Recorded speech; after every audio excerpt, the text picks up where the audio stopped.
The content shared on the Brain Scrub is based on the personal experiences, perspectives, and opinions of the host and guests. While mental health topics may be discussed, the views expressed are not intended to represent scientific consensus, clinical research, or professional advice. This podcast is for entertainment and self-reflection purposes only. It is not a substitute for professional mental health care, diagnosis, or treatment. Listeners are encouraged to seek support from qualified healthcare providers for any medical or psychological concerns. By listening to this podcast, you acknowledge that any actions you take based on its content are your own responsibility.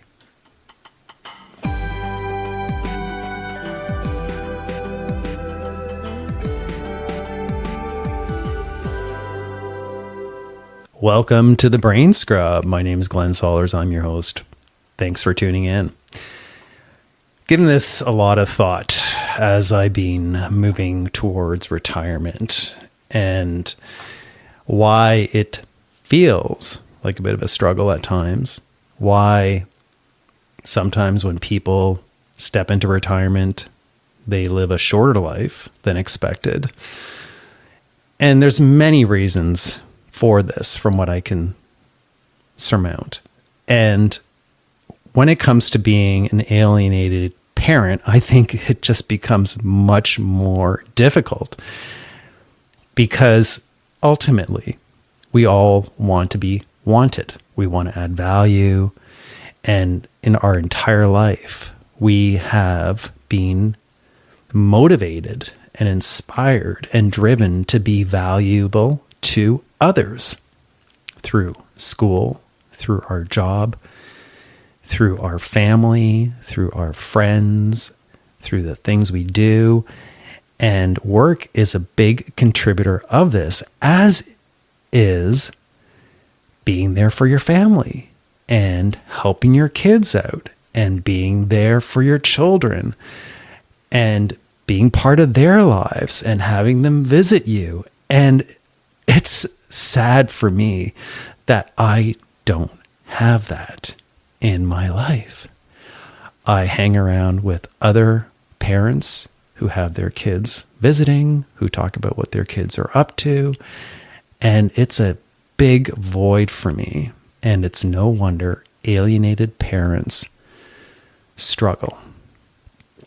Now that is compounded when one gets into retirement because you are not living for work anymore. So that value is gone. That sense of belonging is gone. And we all want to belong to something. And maybe the relationship you have with your partner is not as strong as you'd like it to be. Thankfully, my relationship with my wife is strong. We talk about different things. We work through issues. We have open communication around that. So we are living our best life. But what's missing, again, is my connection to my child. So I have fewer things to rely on in creating a sense of purpose, a feeling of being wanted, a feeling that I belong. And stumbling across this has forced me to do some research about this and to create a project plan about my life. And what do I want to do? How do I want to continue? How do I want to achieve a sense of purpose? And it seems like a big, lofty goal. So what I've done is I've actually categorized this as multiple goals within a larger project scheme. So I've created a project charter actually around what do I want in my life? What's my purpose? And what are those things, those chunks of my life that I want to focus in on that to me provide a fulfilling life? And what do I need to do to get there? So I'm in the midst of doing my project plan. I'm not completely there yet. I've elicited the support of artificial intelligence to guide me and to help me realize, as a male who is just over 55 and slowly retiring, what do I need to do to move forward in an engaging, authentic, and content way so I can live a life of happiness, continue to live a life of happiness, peace. Now, I didn't put into here, I'm an alienated dad. So that's the one thing that's not there. But when the information came back in terms of what do I need to do, it segmented all this into different areas around what do I need to work on and what can be more of a struggle. And I want to share that with you because I thought this was quite interesting. And the first thing that it came up with was we all want an identity and purpose. Yes. If you think about organizations, if you think about family dynamics, we all want an identity. We want a purpose. We want to move forward to something like, why do I exist? What value do I bring? It then breaks this down even further. And that is, number one is a clear sense of usefulness. This made me think about when I work, I am put to use. I provide something to somebody else. Now, in relationships, spousal relationships, each spouse normally has a job that they do. So they're providing value to somebody else. And then as a result, we learn to adapt, work together to get things done. But then when you're retired, how do you still maintain that sense of I'm useful in the relationship? This, for me, leads to the importance of having community, figuring out what groups can I join out there. So as an example, I went mountain biking yesterday at a place called Hammerfest. Fantastic mountain bike location. I was there with a buddy and we were experiencing a brand new trail there. And we talked about the trail. And then he said, yeah, I talked to the guys who are doing the trail and they are part of an association. So we then made a pact to join this association to help with trail building, to build connection. And yes, I did it. I joined that. And that creates a sense of usefulness that I am providing something. Now, as an alien parent, I am useless to my child. So this compounds the problem and the importance of going out there and finding other ways of channeling that energy that one has and that desire to be valued by somebody else.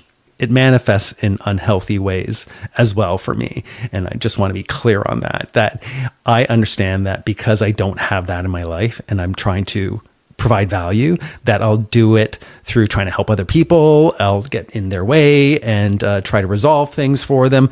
And that's not my job. So I get that I do that. And this is a big part of self-awareness work as well as understanding, okay, what are those things that I do? What's my core needs? And how does that impact other people? The next thing it says is that we need a reason to get up in the morning, that we need to have an intention. And I did some thinking about this, and for sure, being part of this mountain bike club will be part of that. But I have my garden that I look after. I have this podcast I'm going to focus more in on and figure out what can I do. I still like the work that I do. So I still want to be part of that. Not as much, but one needs an intention. And this ongoing contribution is important, both paid or unpaid. How am I contributing to the greater good of society? How am I contributing to my community, my relationships? With some growth and challenge there as we're doing this. I know all too well, growth and challenge is so motivating from within. The more I work on myself, the more I challenge myself, the more fun I have in life, and the more that I can be in control and focus on what I can do, not what I can't do. I made a commitment a little while ago that I was going to get off YouTube.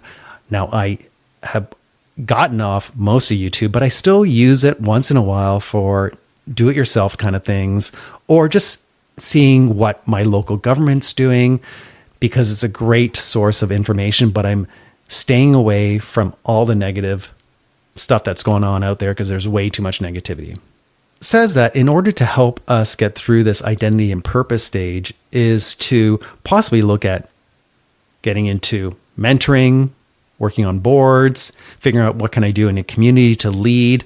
So part of my other thing that I want to do with the Brain Scrub as well eventually is in my local areas to create a group of individuals that are similar minded, that are focused on self-awareness, that need support, that want to get through life the best they can with friends that are authentic and real, and that also do things together. And my wife is incredible at doing this. She just joined a group called Soul Sisters. But I was talking to a fellow male about this, and it's unfortunate that men in my opinion and other people's opinion, they just don't do much of this.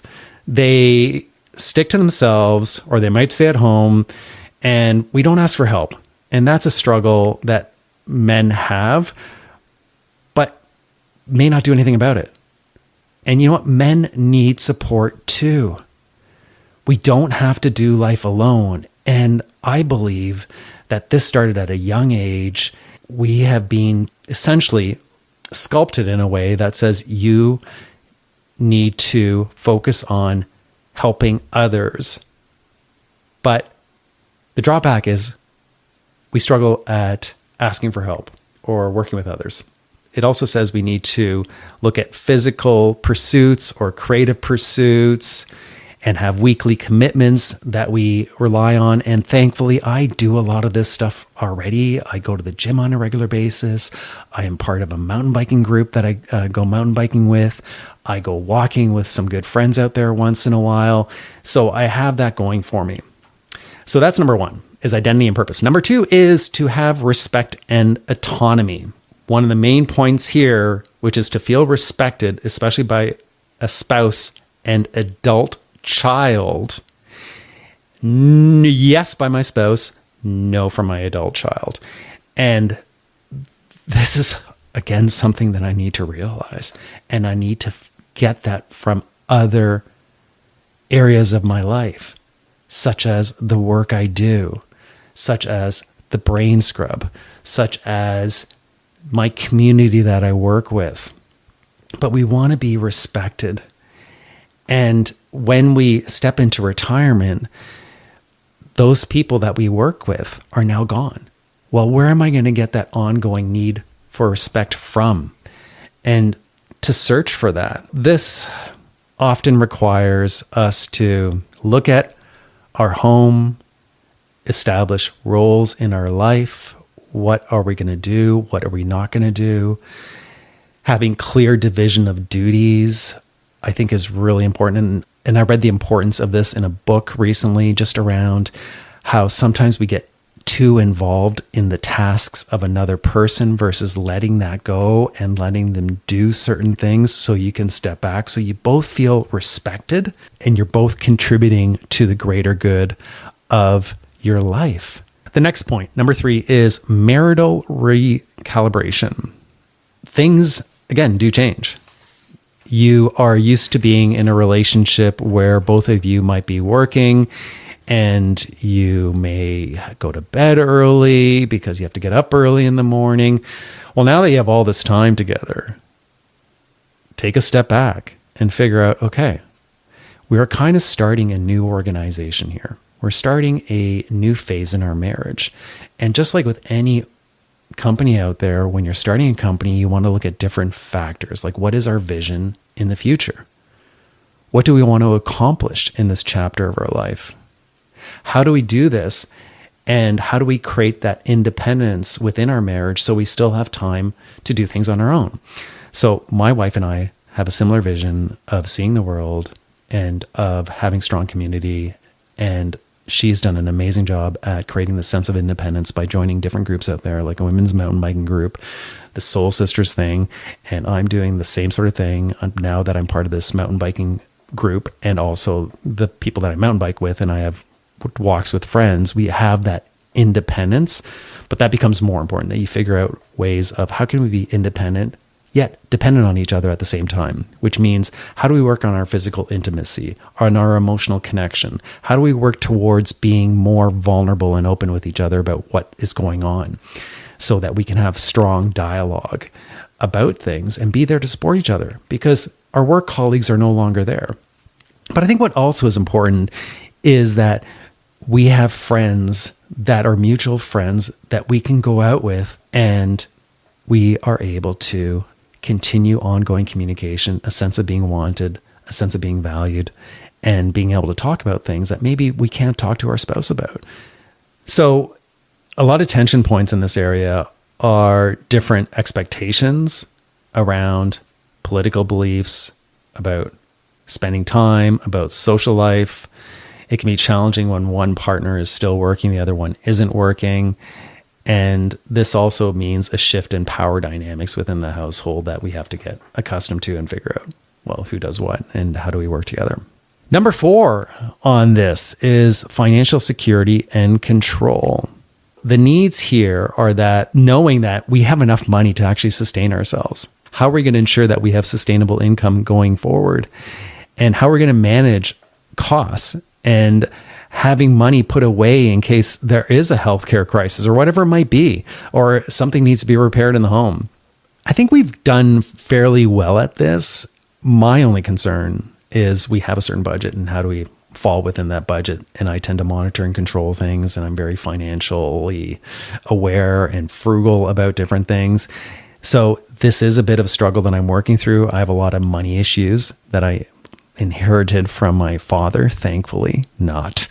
And how do you balance that? Now, again, when you retire, you don't know what the future is going to hold, and things can change quite quickly. But for me, it's still important to live your best life because you never know when your last day is going to be. Now, you don't want to go out there and spend all your money because who knows, you might live till 102. However, to figure out how can I create that balance? And I think it's important as well to know that money doesn't buy you happiness. It certainly can help. But for me, what buys me happiness is playing pickleball or going for a mountain bike ride or going for dinner with friends. Yeah, traveling's fun. But what is much more enjoyable for me is just a strong day-to-day life where I'm out there doing things that I love doing. So what is that for you? That may not cost you a lot of money. And also being mindful of, if you have a home, you have money tied into your home as well, which can eventually be sold, and that can be used for retirement income. But it's important to have an understanding of where are we going, what is our budget, what do we need to retire, and how do we move forward. Number 5 is, and this is really critical, and a friend of mine has always reminded me of this, that you have nothing if you don't have your health. So take care of yourself. Maintain and build your muscles. Too many of us don't go to the gym and work on our muscles. You have to rethink your workouts. How am I going to build that muscle? How am I going to be able to balance myself should I fall, or to limit the number of falls? How am I going to lift myself up as I get older? How am I going to take care of my joints? And this doesn't mean just going for a daily walk. You need to build muscles around your bones because the bones are weakening. You're getting older. Do things where you're physically active. 2 of our good friends are older than us, and they spent half the year skiing almost every single day.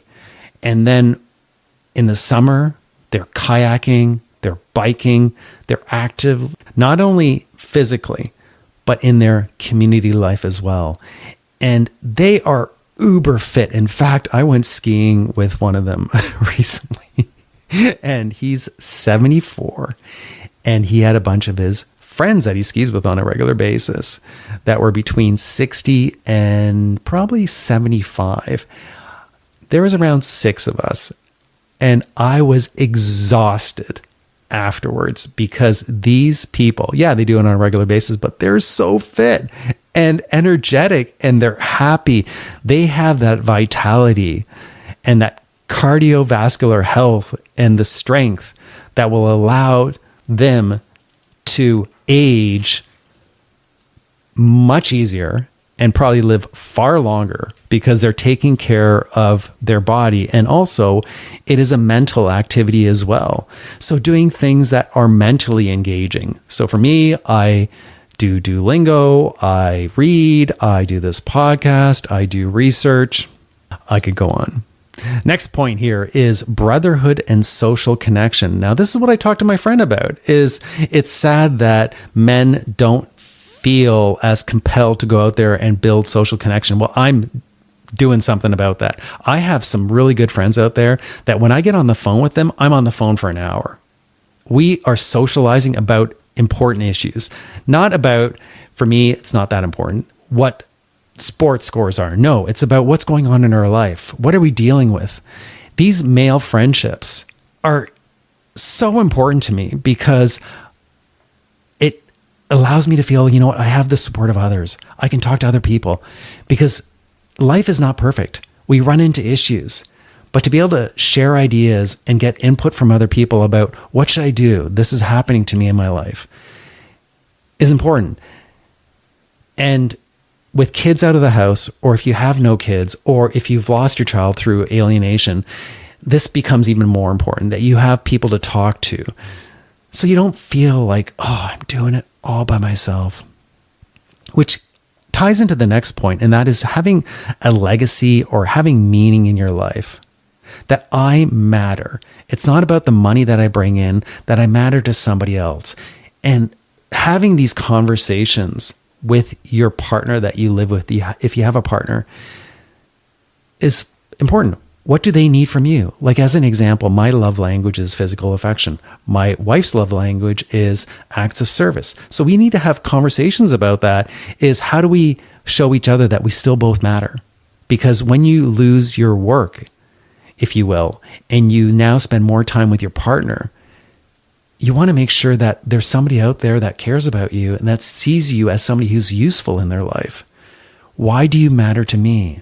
To look at relationships that are unresolved out there and figure out, how do I repair these so I can have other people to connect with, so I can build that network of family and friends. For me, this is my son, but right now, I don't think he's ready to have a relationship. So I'm going to wait a number of years before I become more proactive in trying to rebuild that, to give him the space that he needs as he goes through his early 20s in his life.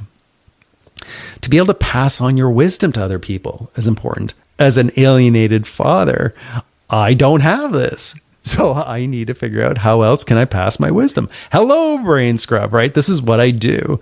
I do it in the work that I do as well. I teach other people about how to get along, how to resolve conflict, how to communicate effectively. So when we step into retirement, this becomes very important. Is what is the legacy I want to leave? How can I add meaning to people in my life? How can I create that I'm important, that I am wanted? Folks, that's what I'm going to cover today. And I think that's enough in this episode to give you some ideas on if I've recently been alienated, or if I'm feeling alone in my life, or if I'm making a transition in my life, or if I'm about to retire. What are some things that I really need to look at? And how am I going to deal with these things? Sometimes we look at life as, how do I lead a happy life? It's really come to me that that is a big, lofty thing to look at. So to make it easier is to put your life into different categories and create some mini goals, some mini deliverables for each of those categories. So you feel like you're winning and you're working towards something, you're growing, you're developing, you're living your best life. Thanks for listening.